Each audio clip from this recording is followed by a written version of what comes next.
నమస్కారం. ఈరోజు ప్రపంచ వినికిడి దినోత్సవం వరల్డ్ హియరింగ్ డే సందర్భంగా మా హాస్పిటల్ డాక్టర్ మేఘనాథ్ గారు ENT వారు ఆహ్వానం మేరకు మరి సునీత మేడం వచ్చి నన్ను ఆహ్వానించడం జరిగింది. ఈరోజు వచ్చి మేము చేసే కార్యక్రమంలో పాలు పంచుకోవాలి అని వాళ్ళు కోరిన మీదట ఇది ఒక మంచి సామాజిక కార్యక్రమం, ఇందులో తప్పకుండా వస్తాను అని చెప్పి నేను ఈరోజు వచ్చి ఇందులో పాల్గొని మీతో పాటు ఈ కార్యక్రమాల్లో ఉన్నందుకు చాలా హ్యాపీగా ఉంది. ఈ ఇన్స్టిట్యూట్ వారికి కూడా ధన్యవాదాలు తెలియజేస్తూ ఉన్నాను. డాక్టర్ విశాల్ గారికి ఇప్పుడే మళ్ళీ మాతో పాటు సన్మానం చేయించుకున్నటువంటి డాక్టర్స్కి, అదేవిధంగా టెక్నికల్ టీమ్స్, ఇంకా అదేవిధంగా రిహాబిలిటేషన్కు సంబంధించినటువంటి టీం మా మెంబర్స్కి, వాళ్ళందరికీ, ఇక్కడ వచ్చినటువంటి ప్రెస్ మీడియా మిత్రులందరికీ, అదేవిధంగా ఎవరైతే కాక్లియర్ ఇంప్లాంట్ చేసుకున్నారో ఇక్కడ సర్జరీస్ చేసుకొని ఈరోజు స్పష్టంగా మాట్లాడుతూ, డ్యాన్స్ చేస్తూ, పాటలు పాడుతూ, అదేవిధంగా స్పీచ్లు ఇస్తూ మమ్మల్ని ఆహ్లాదపరిచారో ఆ చిన్నారులకు, వాళ్ళ తల్లిదండ్రులకు అందరికీ నా యొక్క హృదయపూర్వక నమస్కారం. నిజంగా సార్ చెప్పినట్టుగా మనం ఎంత అందంగా ఉన్నా, ఎంత డబ్బున్నా, ఎన్ని కోట్ల రూపాయలున్నా కూడా మనిషి వినికిడి లేనప్పుడు ఆ యొక్క జీవితం ఒక మరి అంధకారంలో ఉన్నట్టే అని చెప్పుకోవచ్చును. ఎందుకు అనంటే మనకు ఎదుటివారు మాట్లాడేది మనకి వినపడదు, మనం చెప్పేది ఎదుటివారికి అర్థం కాదు. అదేదో బ్రెయిలీలోకి వెళ్ళిపోతే ఆ బ్రెయిలీ వాళ్ళు మాట్లాడుకుంటే వాళ్ళకు మాత్రమే అర్థమవుతుంది, కానీ మనలాంటి వాళ్ళం అది రిసీవ్ చేసుకోలేమనే విషయం అందరికీ కూడా తెలుసు. కాకపోతే పూర్వకాలంలో అడ్వాన్స్ టెక్నాలజీ లేకపోవడం వలన ఇవన్నీ తెలుసుకోక చాలామంది పుట్టినటువంటి పిల్లలు అలాగే డెఫ్ అండ్ డమ్ లాగా పెరిగి వాళ్ళ జీవితాలను అంతం చేసుకున్నారు. కానీ ఇప్పుడు ఉన్నటువంటి టెక్నికల్స్ ఏదైతే అడ్వాన్స్ టెక్నాలజీ ఉందో, సార్ చెప్పినట్టుగా అప్పుడే పుట్టిన బిడ్డ కూడా తన చెవులు పనిచేస్తున్నాయా లేవా అని పరీక్షించేటువంటి సాధనాలు రావడం వలన రాను రాను మనం ఈ యొక్క వినికిడి శక్తి లేని సంఖ్యను తగ్గించేటువంటి అవకాశం ఉంది అని మరి వారు చెప్పడం జరిగింది. ముఖ్యంగా బిఫోర్ 1 or 2 years అంటే అప్పుడు పిల్లలు మాటలు నేర్చుకునే టైం. ఆ టైంలో మనము వినికిడి శక్తిని కానీ వారికి ఇవ్వగలిగితే మనం మాట్లాడేటప్పుడు మనతో పాటు వాళ్ళు మాటలు నేర్చుకుంటారు. కాబట్టి వాళ్ళకి రిహాబిలిటేషన్ అనేది, స్పీచ్ థెరపీ అట్లాంటివి అనేది అవసరం ఉండదు. ఆ తర్వాత ఏజ్లో ఉన్న వాళ్ళకి చేస్తే వాళ్ళు అప్పుడు మాటలు నేర్చుకోవడం అంటే చాలా కష్టం. కాబట్టి దానికి ఒక ప్రత్యేక డిపార్ట్మెంట్ ఉంది. ఆ డిపార్ట్మెంట్ ద్వారా ఆ పిల్లలకు మాటలు నేర్పించడం జరుగుతుంది.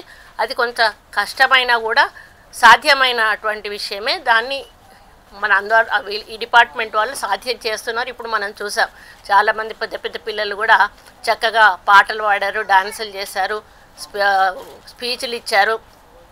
కాబట్టి ఇది చిన్న ఇష్యూ అనుకొని వదిలిపెడతారు. కానీ అది వదిలిపెట్టకుండా చిన్నప్పటి నుంచే మనం జాగ్రత్తగా పరిశీలించి వాటికి ట్రీట్మెంట్ కానీ తీసుకున్నట్టయితే మన పిల్లల భవిష్యత్తు చాలా చాలా బాగుంటుంది అనేది మనం అందరం కూడా ప్రతి ఒక్కరికి తెలియజేయాల్సిన అవసరం ఉన్నది. ఎందుకు అనంటే ఒకవేళ కొంతమంది దగ్గర డబ్బులు ఉండవు, డబ్బులు లేని వాళ్ళు మా దగ్గర డబ్బులు లేవే అని చేయించుకున్న సందర్భాలు ఉన్నాయి. నేను రాజశేఖర రెడ్డి గారు ముఖ్యమంత్రిగా ఉన్నప్పుడు ఆ రోజు ఇటువంటి వాళ్ళు ఎవరైతే డెఫ్ అండ్ డమ్ వాళ్ళు ఉన్నారో వాళ్ళ ఆశలు వదిలేసుకునేవారు. ఇప్పుడు ఏదైతే మనకు లివర్ ట్రాన్స్ప్లాంటేషన్, కిడ్నీ ట్రాన్స్ప్లాంటేషన్ ఉన్న వాళ్ళు డబ్బులు పెట్టుకోలేక వాళ్ళు చనిపోతూ ఉంటే చూస్తూ ఊరుకునే వాళ్ళు, అంతే తప్పితే వాళ్ళ దగ్గర అంతంత కాస్ట్ పెట్టి రిప్లేస్ చేసుకునేటువంటి శక్తి వాళ్ళకి లేకుండేది. అప్పుడు రాజశేఖర రెడ్డి గారు ఉన్నప్పుడు కూడా ఈ విధంగా డెఫ్ అండ్ డమ్ వాళ్ళు 2-3 సార్లు ఆయన దగ్గరికి వచ్చి ఉంటారు. మరి ఏ ఉద్దేశంతో ఆయన డెసిషన్ తీసుకున్నారో తెలియదు. ఆయన ₹1 డాక్టర్ అని పేరు. ఆయనకు కడపలో ఉన్నప్పుడు పులివెందల్లో ₹1 తీసుకొని ఆయన ట్రీట్మెంట్ చేశాడు. ఆయన ఉన్నప్పుడు వైద్య రంగాన్ని ఒక లెవెల్కి తీసుకెళ్లారు. ఈరోజు ఆరోగ్యశ్రీ పెట్టడం కానీ, ఎన్నో మార్పులు తీసుకురావడం కానీ, అంటే మనిషి ఆరోగ్యం యొక్క విలువ ఒక డాక్టర్గా ఆయనకు తెలుసు. కాబట్టి ఆయన ఎన్నో నిర్ణయాలు తీసుకొని ఆ రోజు వైద్య రంగాన్ని ఒక స్థాయికి తీసుకెళ్లారు. దాంట్లో భాగంగానే ఆరోగ్యశ్రీ పెట్టారు. దాంట్లో భాగంగానే ఈ డెఫ్ అండ్ డమ్ పిల్లలకు కూడా సర్జరీ చేసేటువంటి కార్యక్రమానికి ఒక 7 లక్షల నుంచి 8 లక్షల వరకు కూడా ఒక పేషెంట్కు ఇవ్వడానికి ఆ రోజు ఆయన ఆరోగ్యశ్రీ కింద ఒప్పందం చేసుకోవడం జరిగింది.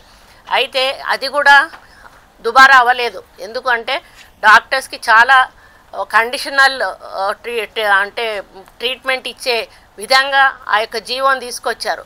ఏంటి అంటే పిల్లలను పూర్తి స్థాయిలో పరీక్షించిన తర్వాత ఒకవేళ సర్జరీ చేస్తే 100% ఆ యొక్క బాబు కానీ పాప కానీ సక్సెస్ అవ్వగలుగుతుంది, తిరిగి ఆమెకి వినికిడి శక్తి రాగలుగుతుంది, అప్పుడే ఆ యొక్క సర్జరీ చేయాలి. ఒకవేళ వీళ్ళ టెస్ట్లలో ఏమాత్రం అవకాశం లేదు, వీళ్ళకు వచ్చే అవకాశం లేదు అని తేలినట్టయితే దాన్ని రిజెక్ట్ చేయడం అన్నట్టు. ఎందుకంటే 7 లక్షల రూపాయలు పెట్టి సర్జరీ చేసినా కూడా ఆ అమ్మాయికో అబ్బాయికో అది సక్సెస్ అవ్వనప్పుడు దాన్ని వీళ్ళు రిజెక్ట్ చేస్తారు. అది ఇంకొకరికి ఉపయోగపడే అవకాశం ఉంటుంది. ఆ విధంగా ఆయన కొన్ని రోజుల తర్వాత మొత్తం అందరినీ కూడా పిలిపించుకొని సర్జరీ అయిన అందరినీ కూడా, అప్పుడు సార్ కూడా ఉన్నారు, సార్ నేను లేను కానీ నేను ఫొటోస్లో చూశాను, సార్ కూడా ఉన్నారు. సార్ వాళ్ళ పేషెంట్నే ఫస్ట్ టెస్ట్ చేశారు ఆయన పిల్లలతో. ఆ రోజు ఒక పావు గంట అరగంట అని చెప్పి ఈ సర్జరీ అయిన పిల్లలందరినీ కూడా పిలుచుకొని వచ్చి దాదాపు 2-3 గంటల టైం అతను అక్కడ స్పెండ్ చేశారు.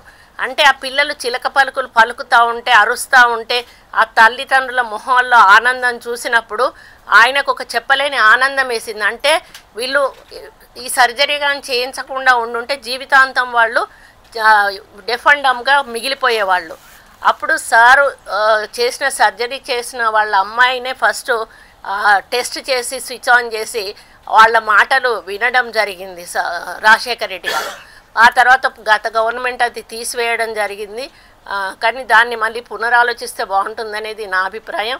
ఎప్పుడైనా అవసరం ఉంటే తప్పకుండా మా మంత్రివర్గంలో కానీ సీఎం గారి దృష్టికి కానీ తప్పకుండా తీసుకెళ్ళడానికి నేను ప్రయత్నం చేస్తానని ఈ సందర్భంగా తెలియజేస్తూ ఉన్నాను.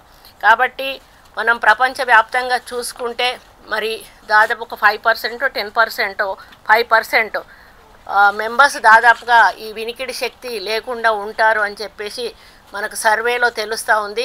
ఇప్పుడు ఏదైతే వరల్డ్ హెల్త్ ఆర్గనైజేషన్ చెప్పిందో రాబోయే రోజుల్లో వినికిడి శక్తి తగ్గకుండా ఉండాలి అంటే మనం ప్రతి ఒక్కరం కూడా జాగ్రత్తగా ఉండాలి అనేది మరి అది ఖచ్చితంగా నిజం. ఎందుకంటే ఈరోజు మా ఫ్యామిలీ ఇష్యూనే చెప్తాను. మా నానమ్మకు కొంచెం ఒక ఏజ్ వచ్చినాక తనకు డెఫ్ అయిపోయింది. అప్పుడు తర్వాత మా నాన్నగారికి కూడా డెఫ్, తను కూడా. ఇప్పుడు మా ఇద్దరు సిస్టర్స్కు కూడా ఒక చెవి వినపడుతుంది, ఒక చెవి వినపడదు. అంటే ఇది జెనెటికల్గా కూడా స్ప్రెడ్ అయ్యేటువంటి ఛాన్సెస్ ఉంటుంది. జనరల్గా కూడా ఒక ఏజ్ వచ్చినాక చెవులు వినపడకపోవడం అనేది జరుగుతూ ఉంటుంది. అటువంటి అనుమానం ఏమాత్రం వచ్చినా కూడా ముందుగా వచ్చి మనం టెస్ట్ చేయించుకున్నట్టయితే మొత్తం అంటే పోయిన వినికిడిని తీసుకురాకపోయినా ఇంకా ఎక్కువ వినపడకుండా పోయే విధంగా పోకుండా ఆపగలిగే శక్తి అయినా కూడా డాక్టర్స్కి ఉంటుంది. కాబట్టి ఇప్పుడు వారు డాక్టర్ గారు చెప్పినట్టుగా ఇది ఒక ప్రజల్లో ఒక అవగాహన తీసుకురావాల్సిన కార్యక్రమం. ఈ కార్యక్రమం ద్వారా భవిష్యత్తులో మనము బాగుంటాము, మన చుట్టుపక్కల పరిసరాలతోటి మనం కూడా ఒక అటాచ్మెంట్ అనేది ఉంటుంది. ఒక ప్రకృతితో మనకు అటాచ్మెంట్ ఉంటుంది. అక్కడ 10 మంది మాట్లాడుకుంటూ ఉంటారు కానీ మనకు వినపడదు. మనం చూస్తూ ఉంటాం అంతే తప్పితే వాళ్ళు ఏం మాట్లాడుకుంటారో వినపడదు. ఆ ఆనందాన్ని మనం కోల్పోతాము. మన పిల్లలతోటి, మన మనమరాళ్ళతోటి, మునిమనమలతోటి మాట్లాడాలని ఉంటుంది. వాళ్ళు మాట్లాడతారు, వాళ్ళు ఏం మాట్లాడతారో మనకు అర్థం కాదు కానీ వాళ్ళు ఏదో చెప్తూ ఉంటారు. ఇటువంటి ఎన్నో ఎంజాయ్మెంట్స్ అన్నీ, ఎంటర్టైన్మెంట్స్ అన్నీ కూడా వాళ్ళ లాస్ట్ లైఫ్లో కోల్పోయేటువంటి అవకాశం ఉంటుంది. కాబట్టి సార్ చెప్పినట్టుగా మనం దీన్ని చిన్నదిగా తీసుకోకూడదు. ఏ చిన్న అనుమానం వచ్చినా కూడా వెంటనే మనం టెస్ట్ చేయించుకొని భవిష్యత్తులో మనం బాగుండేటట్టుగా మరి మనం ట్రీట్మెంట్ తీసుకోవాలి. మరి ఇక్కడ ఉన్న పిల్లలందరూ కూడా నిజంగా మీరు చాలా అదృష్టవంతులు. మీరు మీ లైఫ్లో ఈరోజు ఇంత బాగా మాట్లాడగలుగుతున్నారు, వినగలుగుతున్నారు అంటే ఆ భగవంతుడు ఆశీర్వాదం, మీ తల్లిదండ్రులు చేసుకున్న పుణ్యం. అదేవిధంగా ఇలాంటి డాక్టర్లు ఈరోజు మన సమాజంలో ఉన్నందుకు ఈరోజు మీరందరూ కూడా ఇక్కడ ఇంత చక్కగా మాట్లాడగలుగుతున్నారు, ఇంత చక్కగా పాటలు పాడగలుగుతున్నారు. నాకు చాలా హ్యాపీగా ఉంది. కాబట్టి ఇంత మంచి కార్యక్రమానికి డాక్టర్ గారు ఆహ్వానించడమే నాకు చాలా ఆనందంగా ఉంది. ఇందులో పార్టిసిపేట్ చేసినందుకు ఇంకా ఆనందంగా ఉంది. సార్ ఇట్లాంటివి ఇంకా ముందు సర్వీస్ ఇస్తూనే ఉండాలి. మరి పేద ప్రజలు చాలామంది ఉంటారు, అటువంటి వాళ్ళను కూడా కొంత మరి మీరు చూస్తూ మరి మీ సర్వీస్లో మామూలుగా కొన్ని ఫ్రీ అని ఇంత ఇంత అని మరి ఎందుకంటే ఇప్పుడు ఇవాళ రేపు తెలుసు మనకి మెడికల్ దాంట్లో ఎంత ఎక్స్పెన్సెస్ అవుతున్నాయో అదన్నీ కూడా భరించాలంటే చాలా కష్టము. కానీ బాగా నిరుపేదలు అనుకున్న వాళ్ళు ఎవరైనా ఉంటే అటువంటి వాళ్ళను ఒకటో రెండో దయచేసి మీరు ఒక హెల్ప్ చేసే విధంగా అట్లాంటి వాళ్ళని కూడా తీసుకుంటే వాళ్ళ కుటుంబానికి రక్షణ కల్పించిన వాళ్ళు అవుతారని నా యొక్క అభిప్రాయాన్ని తెలియజేస్తూ మాలాంటి వాళ్ళమే రికమెండ్ చేస్తాం సార్. చాలామంది వస్తారు మా దగ్గరికి, ఇస్తే ఎంతో కొంత ఇస్తాం, మేము 1 లక్ష ఇస్తాం, 50,000 అట్లా ఇస్తారు. కానీ 7 లక్షల రూపాయలు ఒకరికి జమ చేసి ఇవ్వాలి అని అంటే అంత ఈజీ మెథడ్ కూడా కాదు. కాబట్టి మీరు ఏదో ఒక దారి చూపించి అట్లాంటి వాళ్లకు డొనేషన్స్ చేసే ఏదన్నా ఒక సిస్టమ్ అన్నా పెట్టుకొని ఆ విధంగా ముందుకెళ్తే బాగుంటుందనేది నా అభిప్రాయం. ఎందుకంటే ఒక ఏజ్ దాటినాక ఇంకా వాళ్ళకి ఏం చేసినా కూడా వృధా. ఏజ్ లోపల చేసేదానికి మీరు మీ వంతు కృషి చేయాలని మీ టీంకి మీకు కూడా మరి హృదయపూర్వక ధన్యవాదాలు తెలియజేసుకుంటూ అందరికీ కూడా పిల్లలకు ఆశీర్వాదం తెలియజేసుకుంటూ నన్ను ఆహ్వానించినందుకు మీకు ప్రత్యేక కృతజ్ఞతలు తెలియజేసుకుంటూ సెలవు తీసుకుంటాను.